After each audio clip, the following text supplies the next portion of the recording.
Et donc, on va parler aujourd'hui des applications de la toxine botulique dans le blépharospasme. Alors, il faut savoir que c'est quand même une utilisation qui est maintenant assez ancienne, hein. Ça fait depuis les années 80 que la toxine botulique est utilisée pour le blépharospasme, à la fois hémispasme et blépharospasme essentiel. Pour l'anecdote, c'est du spasme palpébral qu'on est passé aux indications esthétiques.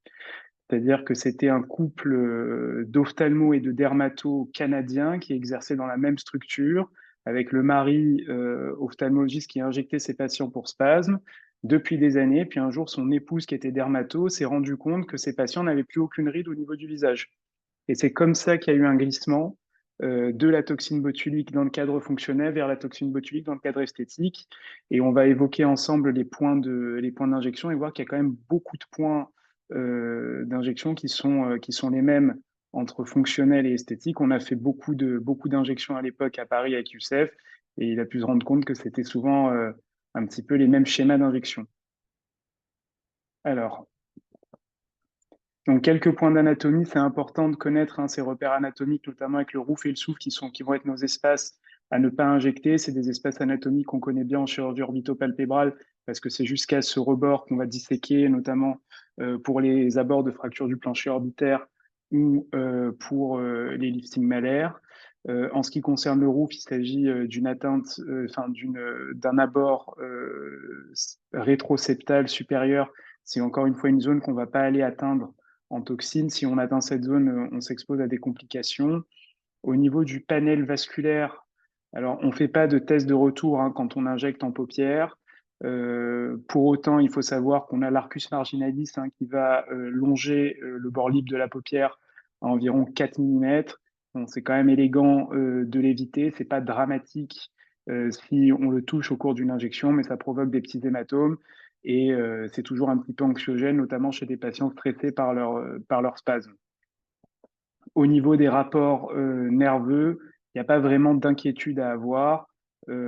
Évidemment, on ne va pas aller injecter au niveau de l'abord du 5,2. C'est le point d'impact qu'il faut éviter. Et encore une fois, quand bien même il y aurait une atteinte, la durée d'efficacité de la toxine fait qu'il n'y a pas de séquelles au long cours chez les patients.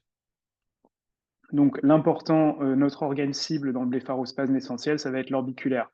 Donc, à la fois l'orbiculaire prétarsal et l'orbiculaire orbitaire.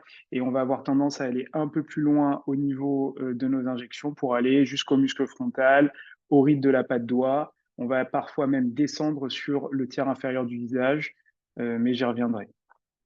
Donc, le blépharospasme essentiel, il touche principalement, il est quasiment tout le temps bilatéral. Il peut commencer de manière unilatérale, notamment chez des patients jeunes, mais d'expérience, au bout de quelques mois ou quelques années, il se bilatéralise. C'est souvent des patients de plus de 50 ans, mais attention au cas des sujets jeunes qui sont particulièrement invalidants. Alors, moi, dans ma pratique, je réalise systématiquement une IRM cérébrale à la recherche d'une compression tronculaire. J'ai eu quelques mauvaises surprises de patients qui ont fini sur la table des neurochirurgiens. C'est pas consensuel de faire une IRM. Nos confrères de la Fondation Rothschild ici à Paris le font pas forcément. Nous, c'est une habitude qu'on a au 15-20 et que je réalise également dans ma pratique privée. Donc, il faut également vérifier qu'il n'y a pas de syndrome de Mesh, c'est-à-dire de dystonie qui atteignent également la sphère orale, oromandibulaire, et vérifier qu'il n'y ait pas de paralysie faciale qui peut parfois mimer à la phase spastique, qui peut mimer un hémispasme. Bon, il y a aussi des traitements de la paralysie par la toxine, mais ça ne sera pas l'objet de cette présentation. Alors, en ce qui concerne le blépharospasme essentiel, la toxine botulique, c'est l'arme de choix. On a 85% de répondeurs dans la littérature. Alors, on modère ce chiffre qui est un peu, qui paraît magnifique comme ça, mais dans la réalité, on a quand même seulement un patient sur deux parmi les répondeurs qui reprend une activité sociale et professionnelle normale. Ce qui veut dire que c'est parfois déceptif. Il y a un certain nombre de patients qui ont un effet exceptionnel de la toxine dès les premières injections. On a quand même des grosses cohortes de patients qui sont très déçus de la toxine malgré plusieurs séances d'injection. Je pense qu'on peut rapprocher, pour nous ophtalmologistes, on peut rapprocher le traitement du blépharospasme par la toxine du traitement de la DMLA. Donc, en gros, on fait un treat and extend, c'est-à-dire qu'on commence par injecter, on injecte une première fois avec une dose standard, je vais y revenir, et on revoit le patient à 3 mois. Ça me paraît être un bon schéma initial. Donc, on part en Q12 et on peut être amené, contrairement au traitement de la DMLA, à rapprocher les injections. Bon, on ne passe jamais en dessous de 6 à 8 semaines, mais on peut être amené à rapprocher les injections ou à faire des switches. C'est-à-dire qu'on a globalement 3 laboratoires qui proposent de la toxine botulique dans cette indication. On a les 3 marques qui sont le Xeomin, le Botox et le Dysport, et qui ont leurs équivalents. Alors ça, c'est les pharmacies hospitalières qui les délivrent. Et ils ont leurs équivalents en ville qui sont le Bocouture, le l'Azalure et le Vistabel.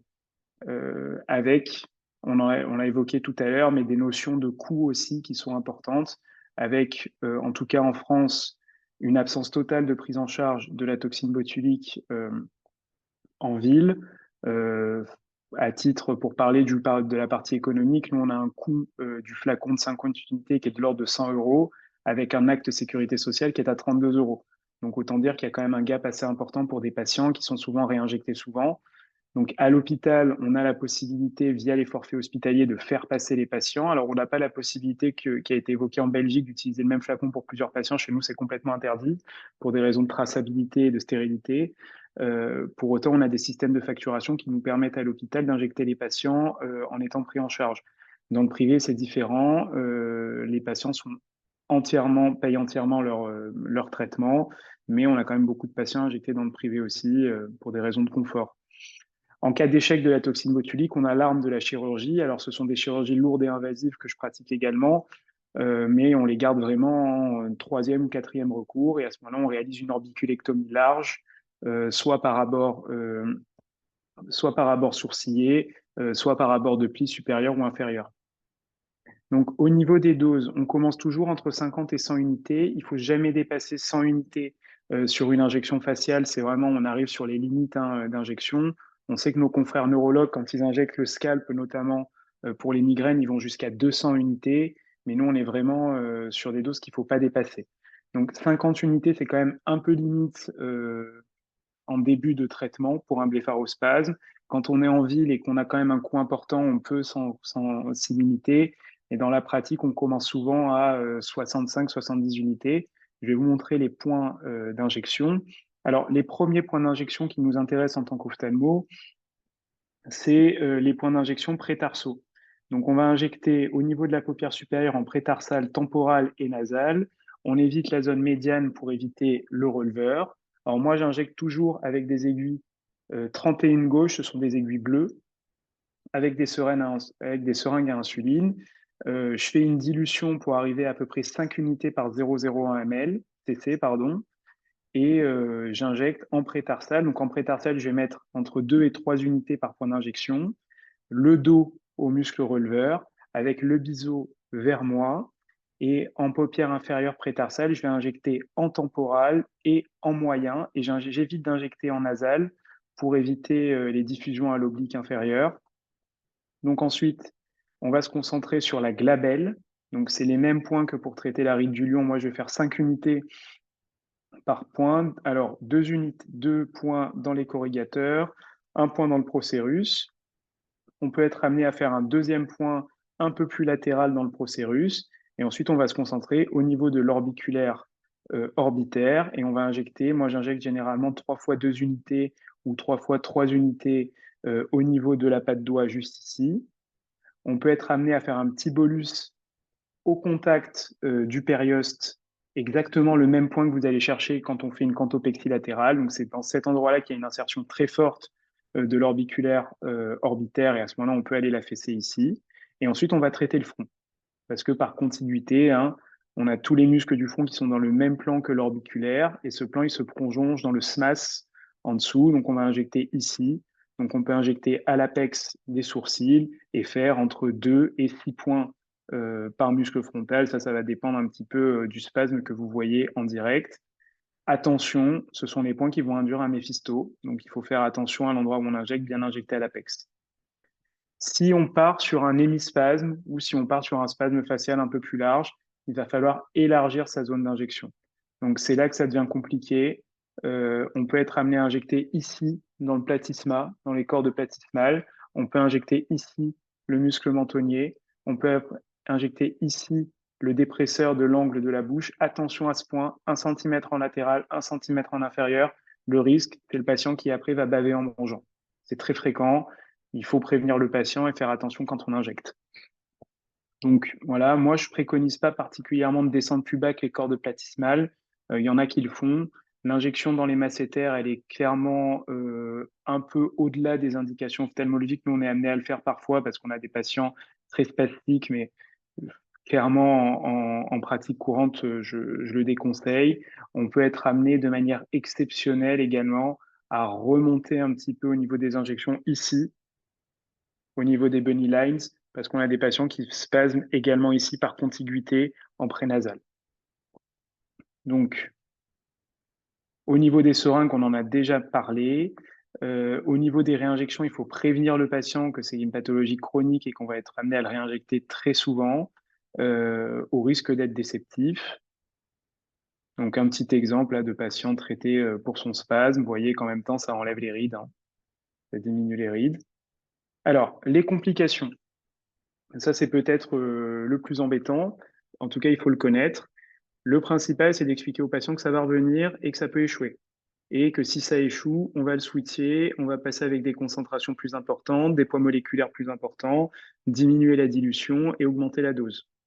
Le ptosis, ça peut arriver, ça arrive beaucoup quand on injecte ici très près du sourcil ou alors qu'on injecte, que ça diffuse dans le muscle releveur lors des injections prétarsales. Il faut dire aux patients que ça va passer, qu'à 3-4 mois, ça diminue. Certains préconisent des gouttes de iopidine. Bon, ça marche de manière modérée. Alors, contrairement à ce qui a été dit précédemment, alors moi, je fais beaucoup de chirurgie de paupières. On m'a déjà référé des patients chez qui le ptosis n'a jamais récupéré après des injections de toxines. Dans ces cas de figure, moi, je préconise une chirurgie par voie postérieure. C'est toujours des chirurgies un petit peu complexes parce que le muscle est complètement atone du fait de la diffusion de toxines. Donc moi, personnellement, je passe par voie postérieure, je fais une dissection conjonctivo-mullérienne et je vais relever mon muscle de Muller et généralement ça suffit. On n'a pas besoin de faire des voies d'abord antérieures sur ces ptosis un peu complexes à traiter. L'hypersialorée et les difficultés de mastication, ça rentre dans l'ordre avec le temps une fois que la toxine a diffusé. Il ne faut pas oublier qu'il y a une part, on ne connaît pas bien la physiopathologie du blépharospasme. Donc il y a également une part psychologique, une part de stress, d'anxiété du patient qui perd une bonne partie de sa vie professionnelle, de sa vie sociale, de sa vie familiale. Donc il faut essayer de les écouter, même si on a des sessions de toxines qui débordent, hein, on peut être amené à injecter entre 30 et 40 patients dans la demi-journée.